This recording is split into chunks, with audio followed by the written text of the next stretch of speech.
Hey, so I hope you're all enjoying lockdown. Isn't it great to be stuck inside in this beautiful sunny weather? I've come out for my 1 hour of exercise to do this video, and I was doing a bit of research about coronavirus because it seemingly came out of nowhere. But what I found angered me and shocked me, because it turns out that the wildlife trade actually fueled this pandemic. Now I know this is going to be a slightly depressing video, but I think it's something that's really important to learn about and to know about, because if we don't know about it then we can't change it. So watch the rest of this video.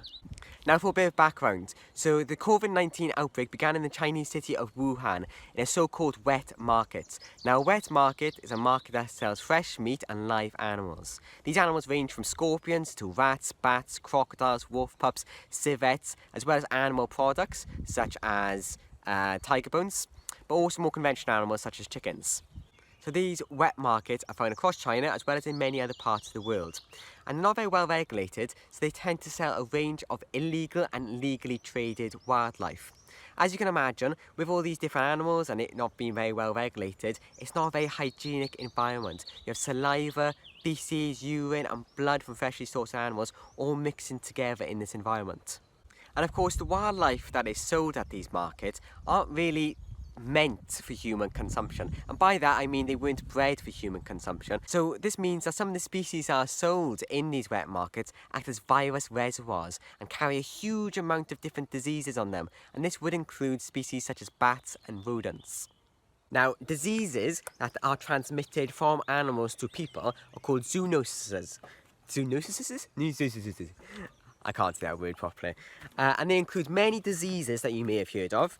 Things like Ebola, Zika, malaria, Lyme's disease, AIDS, as well as SARS, which had a common root as COVID-19. So the legal wildlife trade is estimated to be worth about $57 billion annually. Now this includes products such as tiger bones and pangolin scales, and these animals sometimes are taken directly from the wild, but also are bred in wildlife breeding centres, which are enclosures specifically to prepare or breed and grow animals, wildlife, which are going to be sold at wet markets. So if we just put animal welfare aside for a minute, it's easy to see how this legal trade in these animal breeding centres make it easier for illegal wildlife trades to be smuggled into the market. And obviously, with the legal trade being worth so much and the illegal trade being worth over $20 billion in its own right, it's easy to see that it's going to continue whether or not it is ethical or sustainable. Of course, the wildlife trade decimates wild populations, but actually by destroying habitat, whether it's through logging or mining or property developments, building roads, we are actually exposing ourselves to these viruses such as COVID-19. By destroying these habitats, we are coming into close contact with rare habitats and rare species which humans aren't really used to being exposed to, which means that we're more susceptible to picking up these viruses. By destroying these habitats, the conditions that virus reservoir species can thrive in are being created. A study found that if deforestation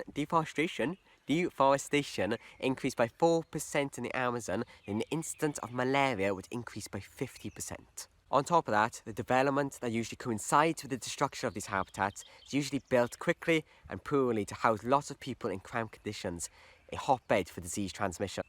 And the sad thing is, lots of this development is done by large companies trying to profit off environmental destruction, illegal gangs, or impoverished communities trying to make a living for themselves.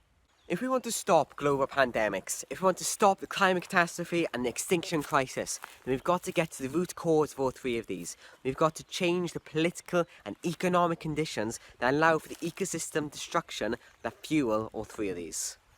Consumers of wildlife need to be made aware of the risks that they pose, as well as the destruction that it causes. And the wildlife trade needs to be banned and enforced globally, which is something that the Wildlife Conservation Society are calling for. An economic settlement also needs to be made, so that communities that rely on the destruction of habitats for income and for their livelihoods don't have to do that anymore. This would preferably be international rather than just national, because wealthier countries in the Northern Hemisphere often drive this habitat destruction through our hunger for resources, minerals and fossil fuels. Now I understand that is quite a lot to ask for, but considering how much hardship COVID-19 has done to the world, both economically, socially and of course the deaths of people, that I think this is the right time to reform our relationship with the natural world. So I hope that you found this video enjoyable and informative. If you could give it a share, that would be great so that more people can hear about the message. If you like this video and subscribe to my channel, as well as my Facebook channel, also called Ben of Nature, then that would be awesome.